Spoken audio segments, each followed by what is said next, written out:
Hello అండి. Welcome to smart ladies my thoughts. ఎలా ఉన్నారు? అందరూ బాగున్నారా? ఈరోజు మన ఛానల్ వచ్చేసి క్యాష్యూ నట్స్‌తో చిక్కీ చేశానండి.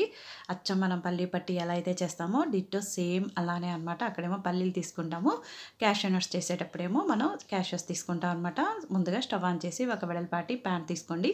తర్వాత వచ్చేసి నేను ఈక్వల్ మెజర్మెంట్ తీసుకున్నానండి. జీడిపప్పు ఒక 1 కప్ తీసుకున్నాను. అలా నెక్స్ట్ 1 కప్పు మనం బెల్లం తీసుకున్నాం అనమాట. 2 ఈక్వల్ మెజర్మెంట్ అండి.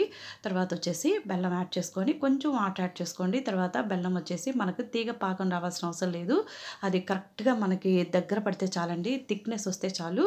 తర్వాత వచ్చేసి ఒక వెడల్పాటి ప్లేట్ తీసుకొని మనకి నెయ్యి కానీ, ఆయిల్ కానియండి మీ దగ్గర ఏది ఉంటే అది గ్రీజ్ చేసుకొని మనం తీసుకునే అన్నిటిని కూడా మన పాకం రెడీ అయింది కదా! ఆ పాకం అంతా కూడా ప్లేట్‌లో పెట్టేసుకొని చక్కగా అడ్జస్ట్ చేసుకోండి. అంతేనండి, ఒక్క 10 మినిట్స్‌లో ఆరిపోతుంది. చక్కగా వచ్చేస్తుందనమాట.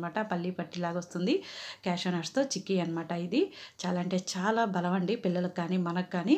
ఐ హోప్ ఈ వీడియో నచ్చితే కంపల్సరీగా లైక్ చేయండి, షేర్ చేయండి, కామెంట్ చేయండి. కొత్తగా ఎవరైనా సరే చూస్తుంటే మన ఛానల్‌ని సబ్స్క్రైబ్ చేసుకోండి. Thanks for watching. Bye bye.